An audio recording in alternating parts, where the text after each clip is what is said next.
Hey, Cardinals fans, welcome back to the Redbird Rundown. I'm Matt, joined by Scott and Jonathan, and today we're going to be looking at a few player over-unders with Viva Birdos' own Jake Woods.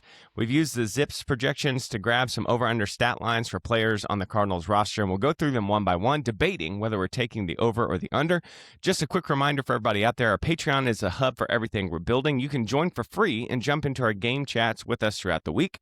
If you want to support the show just a little further, you can subscribe for just $1 per month between now and opening day. That gets you access to our bonus episode that we just recorded while Scott was outside and enters you into a drawing for 2 Coca-Cola Unlimited seats on May 4th against the Brewers. That's a lot of value for $1. Just download the Patreon app and search Redbird Rundown to join us. We'll discuss our player over-unders after a word from our sponsor. You know, in baseball, the little decisions matter. Do you swing at the first pitch or do you wait for your spot? Do you go for 3 or hold up at second? The right call can make all the difference. Making the right insurance decision feels pretty good too. That's why State Farm agent Scott Owens in Mount Vernon, Illinois is ready to help you choose the coverage that fits your lineup and your budget. Scott and his team will walk you through your options so you know exactly what to expect if the unexpected steps up to the plate. With Scott Owens, it's easy to make the right call. Just give him a call today at 618-242-3770. When you want the real deal, like a good neighbor, State Farm is there. Jake, it is so good to have you on our show today. Thanks so much for dropping in. We appreciate it. How are things your way? Yeah, thanks for having me on, guys. I really appreciate it. And for your video, audio, your video watchers, I apologize. My computer is from the Stone Ages, apparently, even though I just got it last year. It is not strong enough to handle everything that we'd like to do in this capacity, and so I do apologize. Though maybe you should be thanking me for not having to look at my face. I was going to say, take this that is for as the you best. will. Anyway. Yeah, Scott can tell you as whenever he's on our show, like it's a train wreck all the way around, and so just you're welcome. Look, we're set up for success. Jake's from the Stone Age. Scott is literally outside with some basement issues. Jonathan and I are just in our normal spots, so I think we're ready to go. Yeah, I think we're getting ready to go. So, listeners, we're just going to go ahead and jump in. If you are unfamiliar with the over/under concept, and I hope that you're familiar with this, you know, we're going to give a player, we're going to give a stat, we're going to wing around the horn and just tell us if we think that stat will go over or under for this year, and we'll just see where it takes us. Where there is disagreement, maybe we'll duke it out, and we won't be able to see Jake if he's got his fist raised, but we can figure it out by the tone in our voices. So I'm just going to start with none other than our guy, Victor Scott, and Zips has him projected this year for 36 steals. So, Jonathan, Victor Scott II, over or under 36 steals? Capital O-V-E-R. Oh. Over. Capital. Okay, I'll tell you why real quick. 100 percentile sprint speed, that needs to not be said, right? We know this. He's super fast. He had a 305 or 305 on-base percentage for all you folks out there last year, and he stole 34 bases. So he's got to steal 2 more bases, and I know that 305 doesn't sound that bad, but again, you're trying to get to 400, and if we remember last year, Vic couldn't hit literally anything, didn't walk very much, wasn't on base all that often. I know it says a third of the time, didn't feel that way, and he still stole 34 bases. Here's the key for me. In spring training, which we also know doesn't matter, okay? So let's just caveat that. He's walking at a higher clip than he was last year, 5% higher. So if he pulls that into the season and pulls down his strikeout rate, walks more is really all I'm trying to say. He gets on first more, he's going to steal more. All he needs is 3 bases to go over here. I think that with an entire year under his belt, some more, witchcraft, witch doctory in the offseason, somebody telling him how to swing better, fix that, get on base, he can do 3 more. I think that Vic could do 50 this year. Okay, that's strong. Jake, are you with Jonathan or are you an under? To tell you the truth, this one's a really tough one for me to start with. Like Jonathan had referenced, the the OBP is really going to drive whether or not he's able to accomplish this feat or eclipse this number. We talked to Ollie Marmol yesterday, and he talked about how, again, continuously, it's been this off-season parade of we really believe in Victor Scott. We really like what Vic is doing. We really like, the steps and progression he's taking forward. And so, I'm feeling optimistic this morning, so I think I'm going to ride with Jonathan. Jonathan, I'm going to go over on the 36 steals this year. Yes. All right, Scott, are you going over? Or are you bringing us down? I'm sticking with the over as well, with much of the reasons that both of them have said. But I do think it has to do with how lineup construction is going to be as well, because if Victor Scott gets on, there can't be somebody blocking in front of him, or if there's somebody in front of him, they have to also be able to run. So we're going to see Victor Scott bunt more, which, hey, whatever. You're loving that. I do think he should bunt more, but not in spring training. Work on your witch doctor swing while you can. Bunt once a game, twice a game, maybe attempt it, but you've also shown the power potential of, potential of double-digit homers with extra base power. I'd rather see you standing on second from your hit than taking an at-bat or a pitch away from somebody else in the next one. So I think it's over, because he's going to get more than 400 at-bats. He's just going to, I think as he matures, he's just going to get on base just a little bit more for only 3 more stolen bases. Okay, guys, I'm going under, and I just want to say I love Vic, and I'm rooting for all of our players. I want everything that we talk about today to go over. I am just scared into my bones that Vic really can't hit.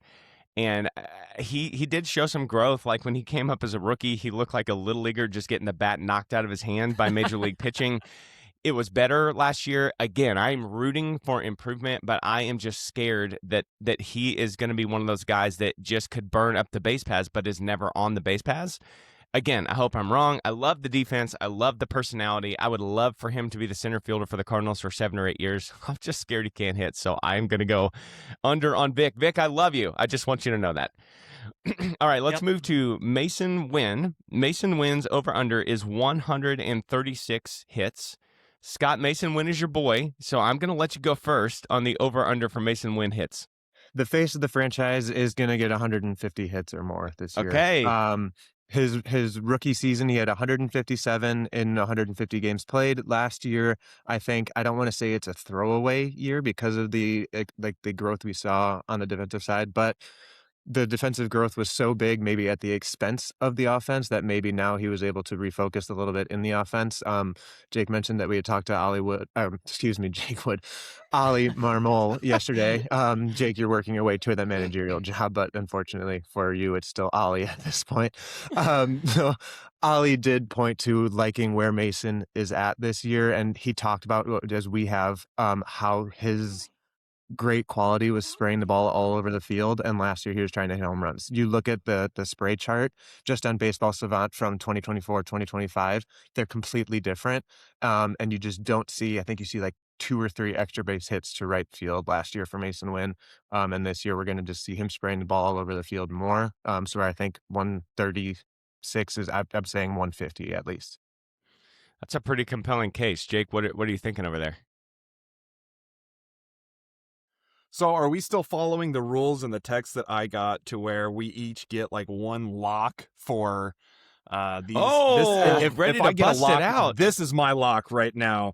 I'm taking the over on Masyn Winn hits for the season. We look at last season, he got 124 hits with a torn meniscus. And so you think about what he can do coming into this season. I think that maybe I'm the high man on Masyn Winn and his offensive upside and potential. I think that this guy is top of the order echelon type hitter. I think that, he's literally just scratched the surface of what we've seen offensively from him at the major league level. I really like him for that 2-hole in the lineup on opening day. And from there, I think that, a healthy Masyn Winn and a healthy base. And like Scott had mentioned, Ollie has talked about a lot about Masyn and his change in his approach. And, Masyn told us candidly at winter warmup that, dude, I was just going up there to try to hit home runs. Like I wasn't thinking anything of it really. And so now that his mental aspect component has changed and shifted to where he's looking to really spray the ball all over the field and kind of, I think, use multiple aspects of his game, like his athleticism, to get on base and kind of drive offense that way. I really am very optimistic for what Masyn Winn's 2026 season looks like.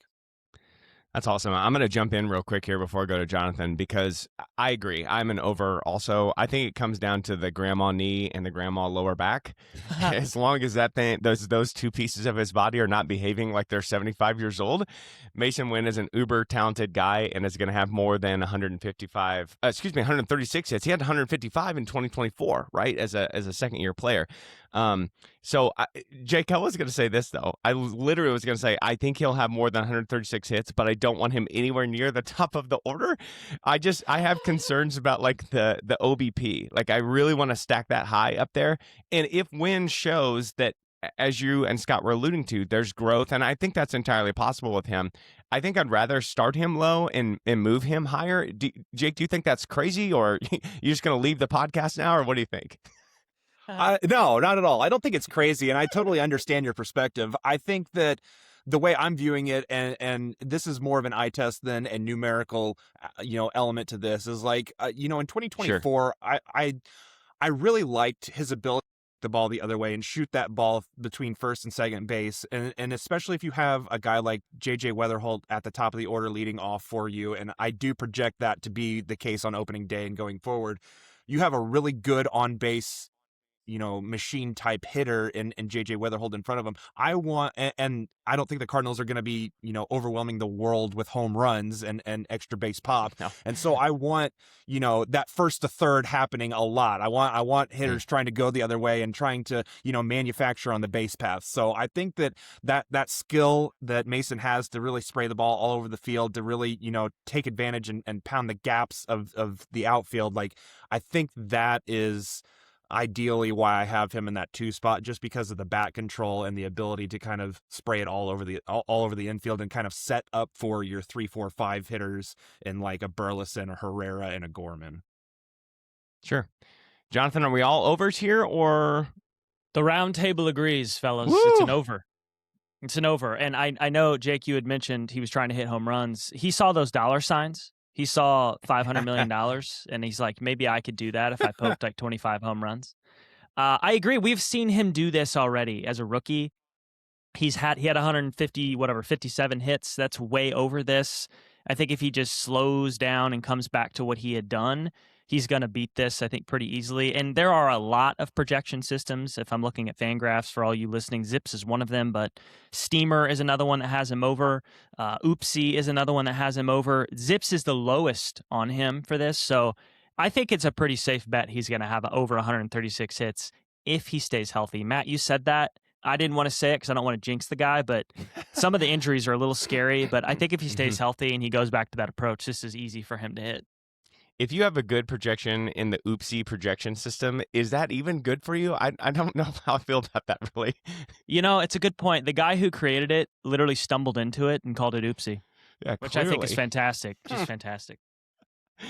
Oh, my gosh. All right. Well, Vic, Masyn, everybody was over except for me. I'm under on Vic's stolen bases. Let's go to one that I have no idea where this is going to go, and I'm very excited about it. We have an over-under for our guy, Jordan Walker, at a 296 OBP. That would be under 300, and that is, Jonathan said the magic numbers are 300, 400, 500 for a triple slash. So under 300 on the OBP is not good. Jake, I'm going to start with you. What do you think, over or under for our guy, Jordan Walker?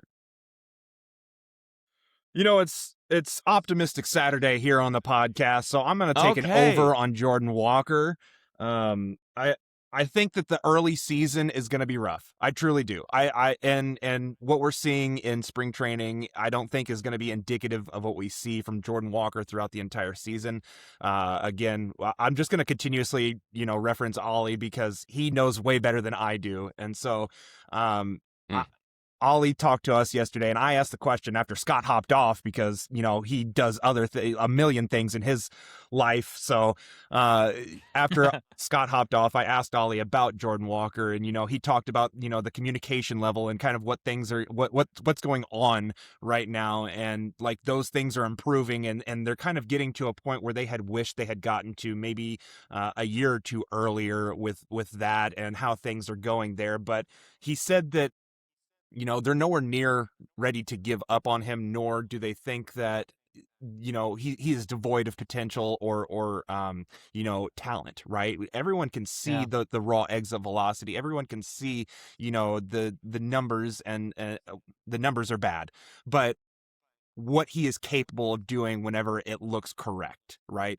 And so I think that the first half of the season is going to be a little bit rough, but I think that 2026 is still a season where we're trying to get the best out of the most talented players on the roster, and I still think that Jordan Walker falls into that category. And so I'm also not anywhere near ready to give up on him. I'm very frustrated with how everything has gone, but I still think the sky is the limit for this guy. It's just going to take time, for it to unlock. You look at big-bodied outfielders, like, I'm not saying that he's going to wind up being Aaron Judge, but Aaron Judge really didn't take off until he was 26, 27 years old. And so it just takes time, and these guys have, longer levers in their swing, and it takes a little bit while longer for them to really, get to where they're supposed to be in the major leagues. Jake, I'm glad you did not use the phrase runway guy, because we have banned that on this podcast. So that's a no for us. Scott, you just got called out as hop off the Zoom early Scott. So are you over or under on Jordan Walker over there, hop off Scott? Well, for my Illinois taxpayers, you're welcome, because I took the call during my 34-minute lunch break that I had. That only happened to work out because we had an assembly earlier in the day that actually put my lunch to be between 12:45 and 1:25. So it was what really a politician. The Illinois taxpayers. You are welcome to the Illinois taxpayers that I am not using a substitute to take the opportunity to talk to Ollie Marmol. Hey, wait, that's me. Yeah. So thank you, Jake Wood. But what I wanted to say with Walker is, you hear about the stuff like, oh, well, did he actually do this? Is he really coachable? What's his attitude? Is he even enjoying baseball anymore? Like, that's got to be also tough. And we got to see at winter warm-up, like, he was one of the most excitable guys that came onto the stage right away. He was smiling, said good morning to everybody, asked how they were doing, and he's still keeping that positive attitude even with this stuff that's surrounding him. So that's just something that I think it could be very possible, but I just feel bad. Just even if it is real, I just feel bad that and it happens, but not like to the extent you want it out in the open. So like Jake was saying, they're more open to it now. But again, it's just a bummer that you hear that stuff. But I think he goes, as far as my over under, I think he goes over by at least 2 percentage points. So just to that 300 number, I think that's what it was. Wow. Is that what we were 298? 296. Excuse me, sorry. I promise I use our Illinois taxpayers to do accounting teaching accurately. Again, it's just the brain is freezing over right now. But I think he does now 4 percentage points better to at least 300. Yeah, you're welcome. Yep. But I think he's over to 400. But I do think he is also the player with the shortest opportunity, where maybe by the All-Star, not saying like a month in, but maybe by the All-Star break, they're like, okay, let's see if Baez has sustained, let's see if Velasquez has sustained, or somebody else is calling for that opportunity. If nobody else is calling for it, then keep going Walker. But I think maybe the All-Star break is when we can start looking at it for real. Jonathan, how are your Jordan Walker vibes? Boy, they're real not confident. I'll tell you that right now. I went over, let me just say, because this number is so low. For all the listeners, this is ridiculously low. 296 on base for last year, or as a projection, is horrific. Truly horrific. I think he can beat this only if he just continues a little bit better than what he has been. His chase rate was 34.1%. That's atrocious. Think about that. Over a third of the time, they threw something that was not a strike, and he was swinging at it. That's horrible. That checks out. Absolutely horrible. And it does. The eye test proves that. It just scares me a little bit because he's a guy that reverts back to bad habits. They've said this multiple times. And when the going gets tough in the season and he's batting, a $111 and his OBP is somehow negative, right? Is he going to persevere? Is he going to revert back to that bad habit stuff? I read an article again on the Post-Dispatch. Again, I know the flex there is just outstanding, but they say he's trying to work on his timing right now in spring training. And I know we don't care about the stats of spring training, but you want to see this guy just like crush stuff once. Like you want to see him come in and confidently lift the ball and hit it hard to all parts of the park. And you just still haven't seen it. So I would not bet my life on this over. This is a lowercase, maybe like a smaller font over for me, but I still want to go over just because the number's so dang low. Oh, well, let me tell you what happened for me. I got the over font so small that I had to squint and it started reading under. Oh, no. I am afraid that Jordan Walker is broken. Oh, Scott, I'm loving the hood. This is really getting good. I'm just afraid that Jordan Walker is broken, and that is incredibly frustrating to me. I think it's partially on the franchise. Frankly, I think it's partially on him. Jonathan, I think what you're saying about the reverting to the habits, like the habits were not working, and yet that's his safe space and his comfort zone, and his comfort zone is not a major league player. And so he needed to change. Again, let me just say, anytime I go under today, I don't want Jordan Walker to fail. I want him to be good. I love this team, and I want him to succeed. But I think that this is like the last vestiges of the Mo regime of prospect development, where we had a couple of cobwebs and the pig from Charlotte's Web trying to develop our guys. Whereas now, we have like a professional prospect development team. And I really think that it is sad what we have done to Jordan Walker's career. So I think he is broken, and I'm going to go under. And I hate that I did it, and it makes me sad. So I'm going to make myself happy and go over to some biscuits now with Burley. Jake, Burley's over-under on RBIs is 68, which really honestly seems low to me, but I am interested to see whether you came over or under on Burley. Matt, first of all, I just want to know why you hate all of the Cardinals players, and I just want to understand why you think so lowly of all of these guys. No, I'm gonna go with a Chip Carey special. I'm gonna go with 69 RBIs for Alec Burleson. Nice. Oh, that is the Chip Carey special, as we know. No, to give you a real answer, I think he's gonna destroy this over. I think he's gonna be in opportunities to drive in runs all season long. Like the Cardinals really are devoid of proven production talent. And he's one of the few guys that you can look at the lineup and the production that he's had over the last couple of seasons and really lean into and believe in what he has done on the field. And I think that that's only going to continue. I think they're going to continue to use guys like Victor Scott, JJ Wetherholt, Masyn Winn, like I'd referenced before, put them and get them on base and just kind of create a lot of traffic for Burley to kind of clean up all of that mess. And so I think that I'm going to go even higher. I think he hits 100 RBIs this year. Whoa, okay. Ooh. I love it. Jonathan, before I go to you, let me just talk about the precariousness of the number 68 real quick, because if you go up one, you have the aforementioned Chip Carey special. If you go down one, then you're in Zoomerville, and it's a tough situation there too. So we really have to be careful with the number 68. Jonathan, are you over or under for our guy Biscuits? Bring the lockout, because this is such a lock over. I don't know why Zips hates Alec Burleson so much. They think he's a trash defender. They think he's not going to hit 68 RBIs. I think that's nuts. If you look at 2024, he had 78 RBIs, hitting in a worse position in the lineup and having not like a solidified position in the outfield. The guy had to run all the way to left field every game. Now he's going to walk to first base. He can think about hitting even more. But to Jake's point, who's in front of him? Do guys get on in front of him? Burley's not going to hit 35 home runs. He's not. He might hit 20. He might go slightly over that. He's a contact guy. If Wetherholt is constantly on, if there's somebody else, if Newt, if Herrera, whoever is in front of him is on, I don't necessarily think 100 is out of the question. If he's healthy, he has proven that he can hit and knock guys in. It's just who's going to be on in front of him.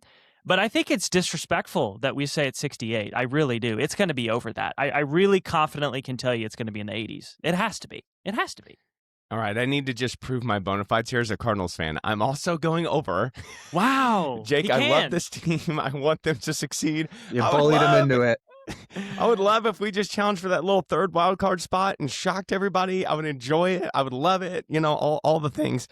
I'm also going over 68, and here's, I think, an important part of this. There's no more Nolan Arenado clogging up the middle of our order, taking RBI spots away from guys like Burleson, who produced at a 124 WRC plus last year. I think that he's going to at least do that and maybe, build on that incrementally.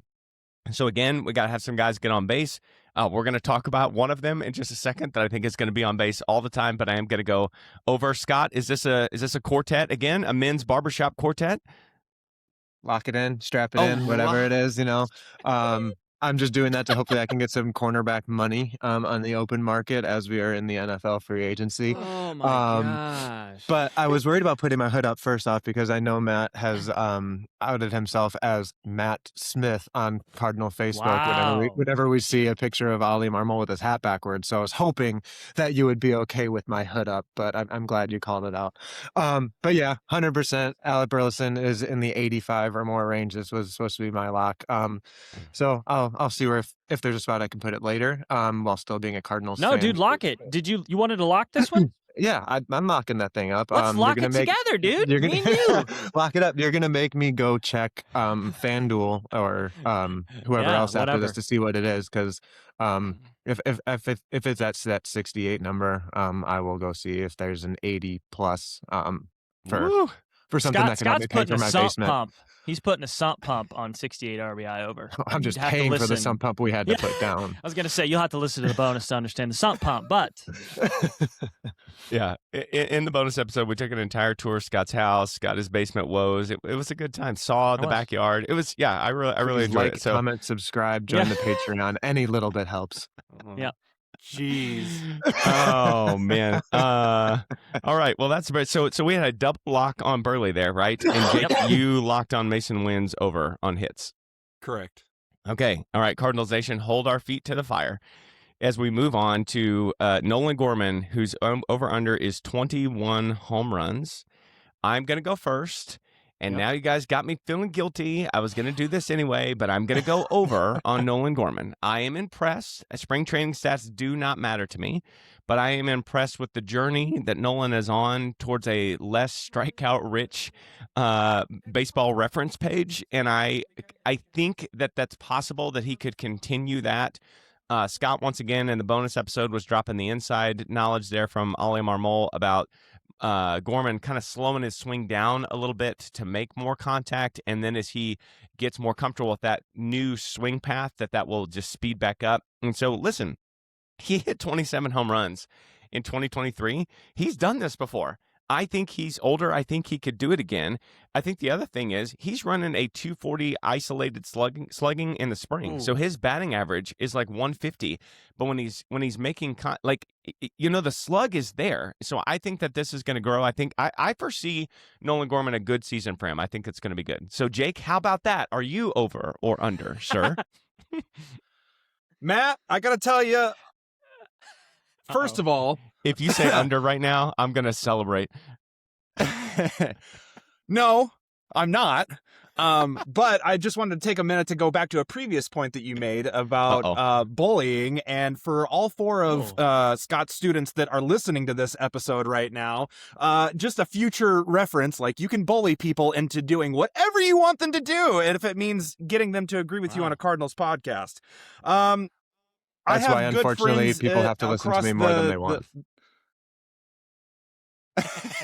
You're doing great, Scott. We're all really proud of you. So back to my point, we got some good friends, Ben and Nate, who do the Talking About Birds podcast, and they have what they call Gormania. And you only need a special cream to get rid of it. It is an intense, insane belief in Nolan Gorman that goes beyond all rationale. And anytime he does anything exciting, you get a flare up and you need that cream to kind of put on. Look out, St. Louis. The streets are running wild because Gormania is running wild on all of you, brother. I'm taking over 21 on the home runs. Give it to me. Gosh, if we had video, we would have seen Jake ripping his shirt off at that point. Yeah, with the cream I don't know if that's a bummer or a good. Yeah, with the cream. I need more information about this cream. Is this FDA approved? Is there animal testing involved? Like, what's going on with this cream? I'm not really sure about it. This isn't a political podcast, but we know the state of our government. It doesn't matter whether something passes the FDA anymore. It's just out there. Oh, Jonathan, are you putting the cream on? No, I'm going to stay away from the cream, but I'm still going over. I do not have Gourmania, but I still want to go over. Okay, I know. Scott was ready to yank it. It's 21. That's Patreon After Dark. It's 21. Well, come on, man. 21 is honestly the way that we look at this. He hit 19 at 402 plate appearances, 24.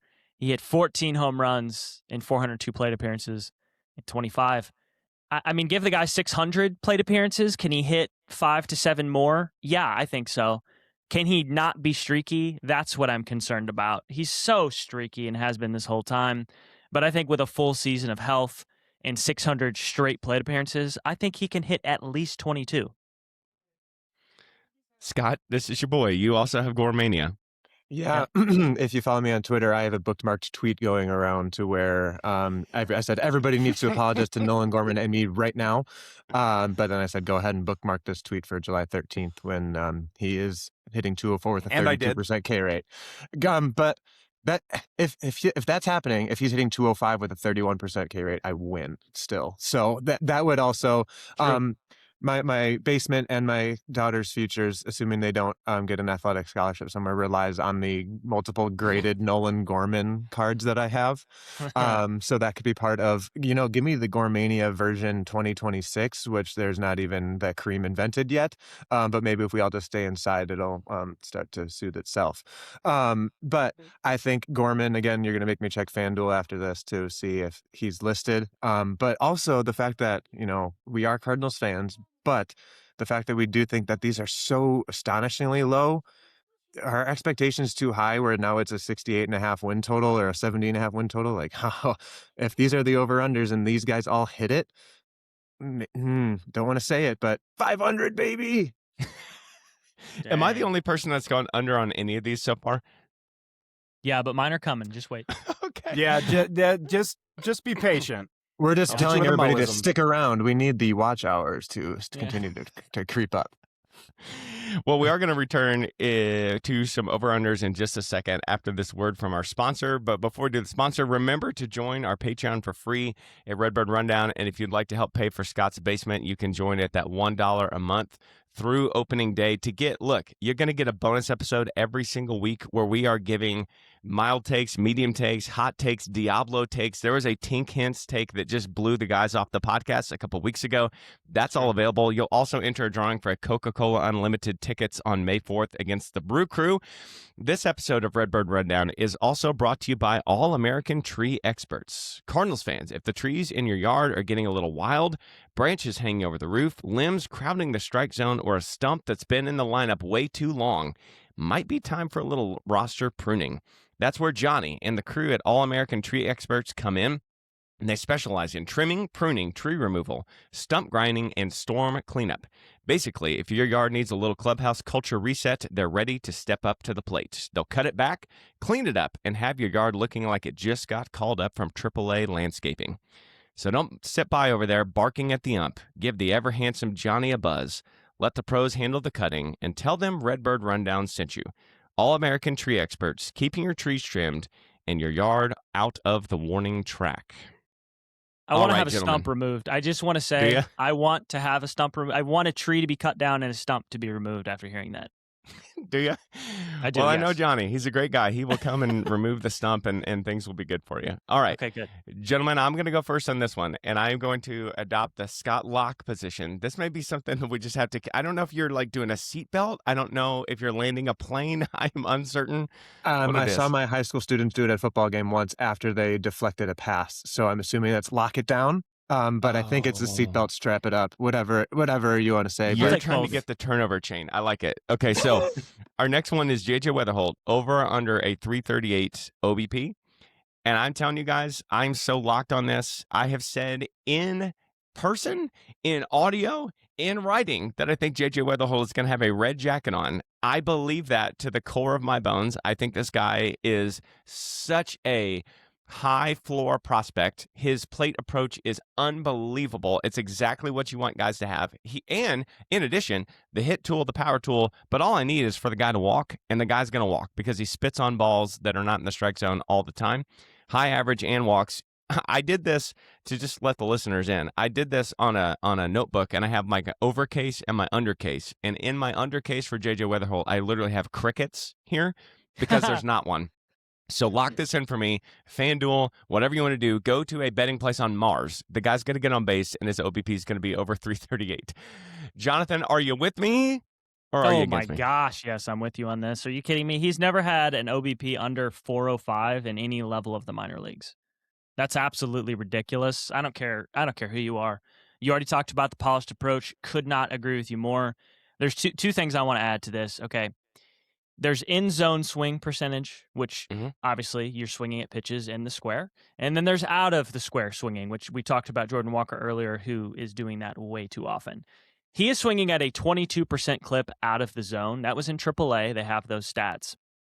And if that was just, you copy that AAA experience and you put it in the major leagues, he's in the top 30 hitters in all of Major League Baseball with that kind of patience. That just gets me absolutely going, okay? Number two, he had a 14.5% walk rate at AAA. Again, it's not the same as the major leagues, but if you copy that and you paste it over, he would be the number 9 hitter in all of Major League Baseball with that kind of walk rate in the same breath as Aaron Judge, Juan Soto. Again, I know that's AAA. This is not the major leagues. But if you want to get yourself super hyped, you listen to those things because this guy's the real deal. I couldn't be more over. I didn't want to lock it because I thought the Burleson slander was just too far for me. But if I had another lock, it'd be this one. All right, Jake, here's my question. Does the Gorman cream work on Wetherholt stuff, and do you need it over there? You know, I'll ask Ben and Nate if it's player transferable. We'll find out. Okay, good. But before I get to JJ Wetherholt, Matt, that hard copy read was excellent. I want to give you the Viva Birdos thumbs up on that. That was terrific. So back to Wetherholt. Now that I'm done giving my flowers to Matt, I'll accept it, buddy. You look at the AAA numbers that he had last year, and Jonathan slightly referenced this. You know, you look at a below 15% K rate and above almost 13% walk rate. He's striking out, walking at roughly the same rate in AAA. That's good news. If you're somebody who is down on Jordan Walker, because for one of the reasons that he skipped AAA, and we saw JJ Wetherholt go to AAA and dominate there, you have to have, like, you can't talk out of both sides of your mouth. You have to be feeling confident about what this young guy is going to be at the major league level. And so, like, you go across, he had let me find the number here. A 416 on base percentage at AAA last year and 221 plate appearances. That's not a small sample size. And when you think about the gap between the major leagues and AAA, it is pretty wide. And so I don't think that he's going to have a 400 on base percentage, but I think that 370, 380 is well within the normal range of outcomes for him this season. And so this is an easy over for me. If it wasn't for my intense belief in Masyn Winn, getting to over 136 hits, which is like Burleson, just an absolutely ludicrously low number, this would be my easiest lock. I have no questions about JJ Wetherholt coming up and being an immediate table setter, like the best on base man the Cardinals have this season. I wasn't going to say in a while because Brendan Donovan was electric at that last year. Sure. And we also know that Newt Bar, whenever he's on his game and actually healthy, little tease for future of the show, but those guys are really good at getting on base. And I think that JJ Wetherholt is just the next in that line of unassuming players that come up through the Cardinals system that just get on base and are just that dog when it comes to working the strike zone. I love it. I want to let our audio-only listeners know, too. I think Scott's camera and his computer's starting to fog up from being outside. And so I just want to shout out the dedication and as he cleans it up and what's going on. All right, Scott, is this a 4-person barbershop quartet again? Are we all over? Yeah, I think this podcast episode especially is going to be full of bookmarked moments for holding us accountable. But only if we don't hit them, because people don't like to admit when you're right. Yes, exactly. But I don't know if the power is going to translate when you look at JJ Wetherholt at the major league level, but I do think the slash line stuff will. And that's why I would go over on the entire slash line. We talked about it a little bit. It's 254 is his expectation for the batting average from Zips. I would be like, ugh, that's kind of a bummer, even if, we see good things and batting average does not tell everything. But, it is an average. It does take everything by, assuming you get a full sample size from the season. I think the whole slash line is over. So, yeah, barbershop quartet it. But don't ask me to do any of the singing. I might be able to keep a little bit of rhythm. But okay. I ain't singing nothing. We can let you play like the what's the thing that they like that washing thing, the dryer, like that they from the 1800s. Yeah, let's do it. Or give me the one that looks like a fish, at least. I love it. I love it. All right. I also, this next one that we're going to do, I'm going to jump us around our list a little bit. I also think this is kind of ludicrously low, and I thought about locking this. Okay. And also, this gets us into the catching wars, which is more prevalent on this podcast than Star Wars is, even with Jonathan and I on it. And this is Ivan Herrera at a 1.8 WAR. So, Jonathan, I'm going to let you take the first crack at this. What are you thinking, over or under for Herrera? Okay, let me just say over. The font's really large in this one. I have said the word ludicrous a few times, and I'm going to say it again. Unless Ivan, unless Ivan has an amputee leg or something, needs it gone. I don't know how he does not hit 1.8 WAR. I don't. His health is the only fear. He had 2.7 WAR in 25, and he missed 150 at bats. I don't know. Zips maybe needs to drink some NyQuil and have a good night's sleep and come back ready the next day, because 1.8 just seems really low. Now, okay, here's the only opposite to that argument. If he catches and he's terrible, it's going to drag his WAR down. It is, okay. But I don't think he's going to catch for that long. That's why I think it's going to be an over. So his bat alone is more than 1.8 WAR, and that is proven out based on his stats. So I'm definitely going over for this one. Jake, wade into the catching wars here. Over or under 1.8 for Herrera, and where should he play? Oh boy, you double dipped on me there. I like that. Good hosting. You're doing a great job, Matt. I really do appreciate that. Thank you. So this one is the other one, along with Victor Scott, that I was the most unsure about. I think that when it comes to Ivan Herrera, and it's not that I'm down on him as a player, it's Jonathan did a really good job of laying out the question marks defensively, and we know that can hurt your overall WAR number. And so can the bat carry a 1.8 plus WAR? And again, I don't know, is this F WAR or B WAR? That's kind of a nerdy question, I guess, but it's like which WAR are we talking about? Because certain WARs weigh other certain stats more than the other, so it kind of matters which one we're talking. F4 Zips. Okay, so I think that's an easy over for me then, because I think if it's B WAR, which is more on what has happened in the past as opposed to predictive in the future, and it weighs on base a little bit more, and I think anyway, this is all me rambling to say that I think that Ivan Herrera goes over. And should he catch? Should he catch? Only if the injuries do not take him out of the lineup. If it, we've seen already this spring, he's experienced another lower body injury. The carrying tool for Ivan Herrera is the bat. Let's make no mistakes about that one way or the other. And if his catching experiment results in him missing games because his body can't hold up in that position, then I think that is malpractice. Feels too far, because this is the player driving this, and the player wants to be in this position. No, go there. But at the end of the day, the organization has a responsibility to put its players in the best position to succeed. And if that's not behind the plate, then Ivan Herrera needs to move to a separate position to allow his actual skill set to shine in ways that will make Cardinals fans want to come back to Busch Stadium.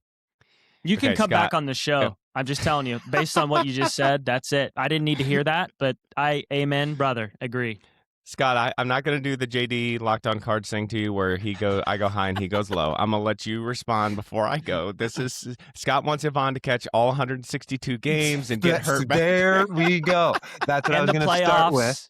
That's what I was going to start with by saying I have never once said he deserves a full complement of starts behind the plate. I said 3 starts a week would be a phenomenal Ivan Herrera valuable season as a catcher. So take that. Go ahead, pull tape for those that have listened from the beginning. I've said 3 starts a week is phenomenal for Ivan Herrera, and I still believe that. But as far as I said, Jordan Walker's runway, as far as like playing time is Jordan Walker's opportunity. That's a problem. Is the shortest as far as like playing time. I think Ivan Herrera's defensive playing time is the shortest, but still looking at the All-Star break with the caveat that Jake is saying as well, that the injuries don't crop up and keep him from producing.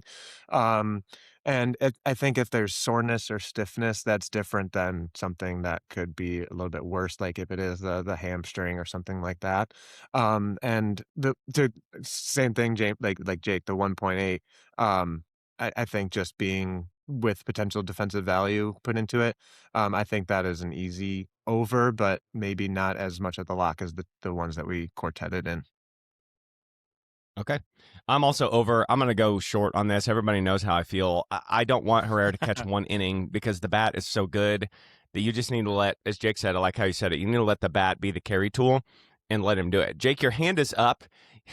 Yeah, so go for it. Sorry, because of the latency issue that I'm experiencing, I wanted to be able to cross-examine Scott there for just a second. Take him to the courtroom.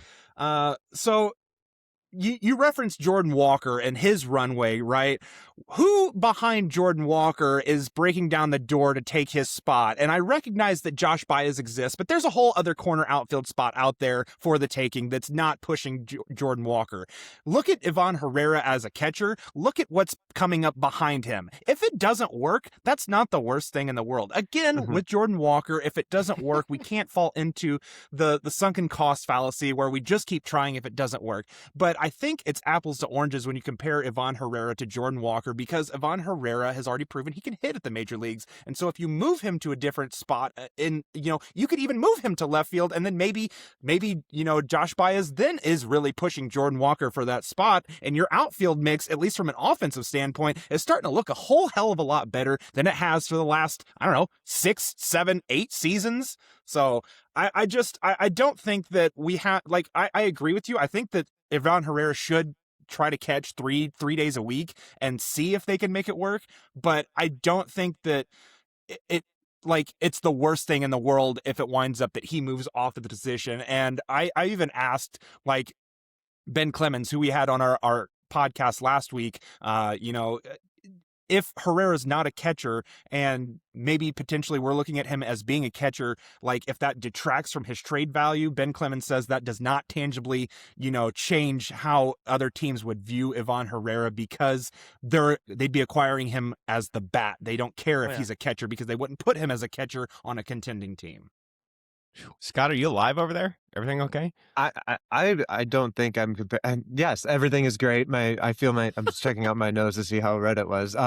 I do think Ivan Herrera is a phenomenal hitter, and I don't think I'm saying if it doesn't work out as catcher, he's going to DH. I do think he's getting the full complement of at-bats. I didn't mean it in that way. But, Jake, you have a great question that I hopefully answered in some capacity in the Viva Birdos article from Sunday morning, where I broke down the outfield, that Jordan Walker has the opportunity because there is no clear answer behind him. And that's why I said we can't be so quick to pull it on him, because there has to be somebody by the All-Star break vying for that position, whether it's Josh Baez or Nelson Velasquez has pulled something to be consistently together, which we don't even know if he's going to be around by then. So that's why maybe it's the shortest leash with I keep using the word caveat that there's somebody actually pushing for it, but otherwise there's no reason to not give Walker the 600 plate appearances if nobody else deserves it. Yeah, I agree with that. Let's we've had no pitching yet, so let's try to end on 2 pitchers. Okay. And I'm going to go first on Libby. So over-under has him at a 4.10 ERA, or Fangraphs does. So the way I took this is that if I went under, that would be good, and if I went over, that would be bad. So I am going under here. I think that he will have below a 4.1 ERA. In a lot of ways, his last year was like a tale of 2 pitchers.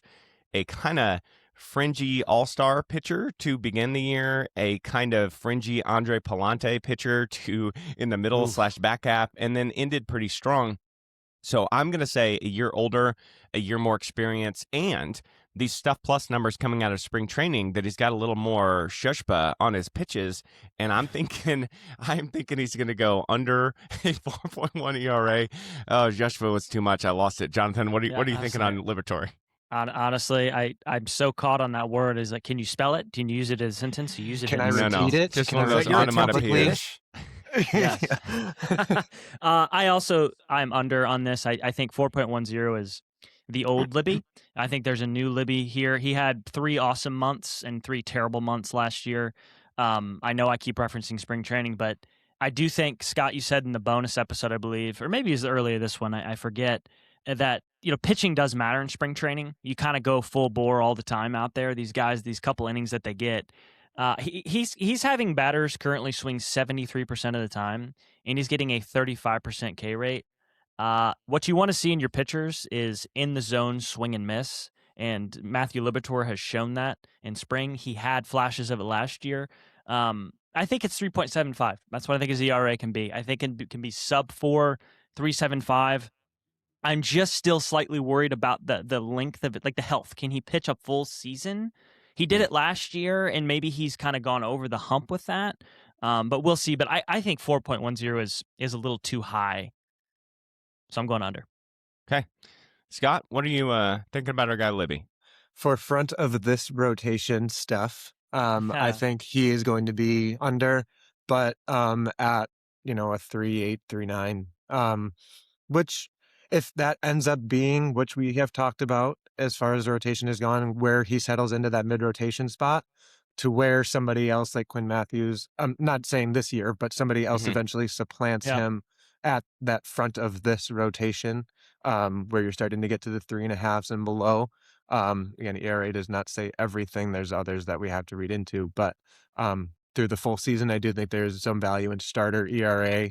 And I do think that a 3.9, 3.75 to 3.9 would be where I'd expect Matthew Liberatore to kind of settle. And if he goes above that, then that's awesome. Extension candidate for that stabilization in the rotation. All right, Jake, we got the barbershop quartet going again, or are you in over? So you asked me earlier in the podcast whether or not I was ever going to go under on anything. Well, here's my opportunity to go under, Matt. Oh, there See how he I is. See how I did that? That is What a cheater. That's 101 right there, fellas.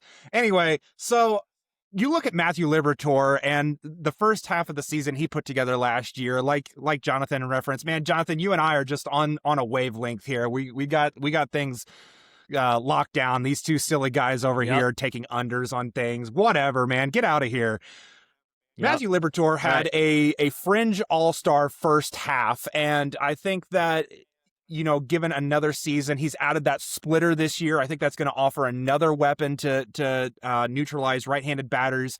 That's something that the Cardinals have been adopting more and more of guys with like poor shaped fastballs. The difference between supinator and pronator, I cannot sit here and tell you the difference because I'm not an expert on biomechanics, but I know that something has to do with the way that they're able to grip the baseball and like the way that they're able to manipulate it, and taking those bad fastballs and being able to do certain different things with their pitch mixes. It's very smart and intelligent, and I'm just not there yet when it comes to my coverage. But that being said, Matthew Liberatore has all of the tools in the tool set to be successful at the major league level, and I think this is the year that he puts a full season together. I think if I want to go one step further, I'm not a big hot take guy, right? But I think if we go one step further, I think Matthew Liberatore is your all-star representative this year. Woo! Okay. I like that. I'll give that a fire packet at minimum.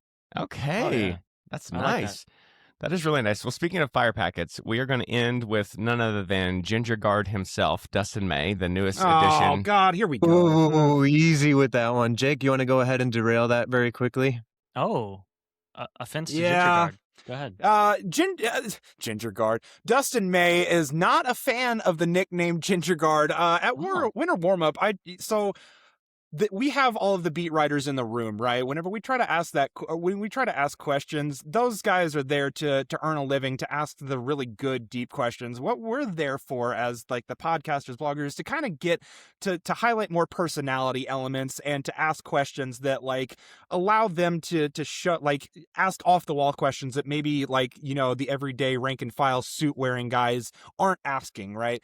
Yeah. And I had brought up like his nickname because I honestly, as a fellow redhead, you can't see it right now. You're welcome, and also sorry for not being available for your video subscribers. I too am a card carrying member of the Redhead Society, and I thought it was cool. I like the nickname, and shut up, Alexa. She didn't like the ginger guard either. She doesn't like ginger guard either, just like Dustin May doesn't. And yep. I asked him about it, and he gave me the most flat, like unhappy. Yeah, I don't really like that name. And it was just like, oh, okay, I'll go F myself. Then. All right, cool. Look at Dustin May's profile picture on MLB.com, and that's the look that he gave Jake at the time of the question. Dang. Deadpan, flat, everything got quiet. I got uncomfortable. I tried to talk my way out of it. Everyone was unhappy that I was there. And so I think that for me, like, apparently somebody told me afterwards that he really likes being called the Red Nightmare, which is also really cool. Again, I'll say it every time I have a public platform to speak on. I am so sorry, Dustin May. Please don't hate me. Okay, well, I now have been chastened, and so let me approach this over under in my newly chastened form. I do apologize for Dustin May. I'm looking forward to see what you bring to the team, man. Also thought it was cool. That's all I was getting at. 8.06 is his K per 9. I'm going to go over on that. His career is over that. Last year, coming back from another injury, it was 8.37 K per 9. He's healthy now. He's throwing hard. The slider looks nasty. And so, Red Nightmare, whatever you wish to be called, sir, I think that you're going to strike out a lot of batters for the St. Louis Cardinals. And let me go further than that. I hope that you are so good that the Cardinals go past because everybody just assumes he's going to be traded at the trade deadline. I hope he's so good that we keep him around and that he leads this Cardinals rotation into the future. So I hope that is enough mea culpas and bowing for my mistake. I was unaware that I had just trod upon all the redheads in society. I would like to just blanket apology to all of them. Jonathan, rescue me. Are you over or under? Yeah, I just want to be on the record. I thought the nickname was very cool too. Okay, just want to say, thought it was cool. I'm definitely over on this as well. 8.06 is indicative of his injury history. He was not very good the last couple of years. And Matt, you already spoke eloquently about that, but I think it comes down to one thing. When he was really solid and a great contributor, his sinker was awesome. And if you look at the run value in the years where he was good, it was plus, and it was +8. That's a ton. Last year, it was -8. That's a massive swing. You've already talked about him throwing hard. His average velocity on his sinker last year was 94. His average velocity in spring training is like 98. So if he's throwing 98, that is going to get swings and misses. And I want to take it a step further to say that Busch Stadium is going to help Dustin May more than any other pitcher in this rotation. He has a lot of sinking action, a lot of stuff on the ground. The left side of the infield, well, Masyn Winn is going to be really good. I don't know about the cone Gorman over there, but I think this is a really easy over too. And I'm trying not to have like the Cardinals shade glasses on and say they're all over, but like he's shown in spring training he's throwing hard again. If he can continue that, I don't know what's going to stop him from beating that. All right, Jake, where are you at over under on our gracious Lord Gentleman Dustin May? Well, this is hard. And for me, obviously with the caveat of the whole story beforehand, it's going to seem like I'm kind of a little bit of a hater, but I'm going to take a slight under on the 8.06 K per 9. Okay. Historically, he's not been somebody who generates a ton of whiffs. He does live on the ground a lot. And I think that that's going to continue to be like the focal point of his attack is he's just going to get a ton of ground balls. Yeah, and sure. Unfortunately, like the stuff is really exciting and you see it and 99 pops and you think, wow, how's any, major league hitter going to hit that kind of stuff that's, excuse me, being thrown that hard and moving that much. But Major League players, who was it? I can't remember. There's a famous player that said that, Major League players could time up a jet engine, right? Like it just takes a certain level of reps to see it, and they get it down. The movement profile matters more to me, that between the sinker and the sweeper. I think he's going to live on the ground a lot more. Again, referencing our conversation with Ben Clemens from last week, he made a really good point, is like, while even the most optimistic Cardinal fan out there is really excited to see Dustin May, can we reasonably rely on him to throw 110, 120 innings? And how much does that rate factor into that per 9 basis?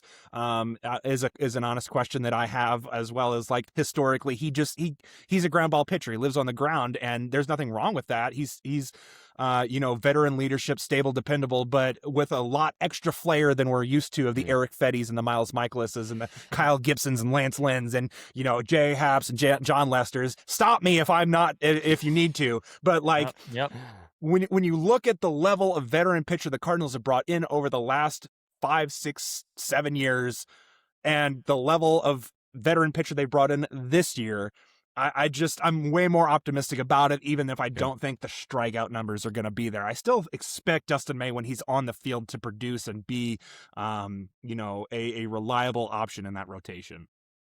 Scott, bring us home while you still have some feeling in your extremities out there. That's gone. Okay. If it was a 2-year deal like I was hoping it would be, I think he would pitch his way into the front of this rotation. Because I do think that the electric potential of the stuff, if the 99 is sustainable through 150 innings, I know that doesn't sound like a super intriguing baseline, but for somebody like May, coming off of that first real full season of being healthy-ish, and with the Cardinals, I'm going to say luck of Major League health, but also to see how their player development shift from pitch to contact to a little bit more velocity and strikeout stuff, if that can translate to a veteran pitcher like Dustin May, to where then Cardinals can also, when relevant again, can attract the older veteran pitchers that are in their prime, like a Freddie Peralta, who doesn't just see that as like, okay, we're just going to go there and we're going to have the defense behind us. It's going to be somebody who sees that even more, they can grow veterans as well as develop young pitchers. I love that point. I think that's an excellent point. And I think our listeners should be getting the picture that this podcast and our guests today, we feel positive about this team. And I think that to me, as a fan approaching this, that is the way that I think you should approach it. You should believe in your guys and believe in your team and, be rooting for their success. It may be that some of these guys go under, but we're rooting for them and we love them. Jake, we want to really thank you today for joining us. Can you, before we sign off, can you give us, everybody knows, but can you give us where people can find you? Yeah, once again, thank you guys so much for having me. I really appreciate it, and I appreciate the time and the opportunity to be able to espouse my ridiculous baseball takes and my thoughts. So thank you for giving me that platform. You can go and find us on all the social medias at Viva El Birdos. Of course, you can find us at vivaelbirdos.com. We also have the Viva El Birdos podcast, which I host and post every Monday morning. You can hear my wonderful voice. Every occasionally, you can hear Scott Plaza's voice on there, and as well as Gabe Simons, and a rotating list of guests. This week we're talking to Craig Goldstein of Baseball Prospectus. Next week we'll have Matt Pauley, and we'll end the end of the month with Joe Doyle of Overslot. So we're going to get some really good draft insight, and we're really going to try to cover that element hard this year, as the Cardinals have one of the largest bonus pools in the draft in 2026, and for a draft and develop team, that's really exciting and really interesting. So we try to cover all elements of Cardinals baseball over at Viva El Birdos. And if you listen to this and you think, hey, those guys are really good at talking, well, you can come over to Viva El Birdos and kind of get the same element, but it's not nearly as good as this one. So thank you guys for having me. I really appreciate it. Well, we appreciate that. Viva El Birdos is a staple of my Cardinals fandom for a long time now, so it's exciting to be able to be on with not one, but two Viva El Birdos core contributors. And also, guys, thank you for tuning in to the Redbird Rundown, your go-to source for all things St. Louis Cardinals. Be sure to subscribe on Patreon and YouTube, rate and review us on Spotify and Apple. You can find us on Twitter and Blue Sky, Facebook and TikTok and Instagram for all the latest updates. Keep those rally caps on, and let's go Cards.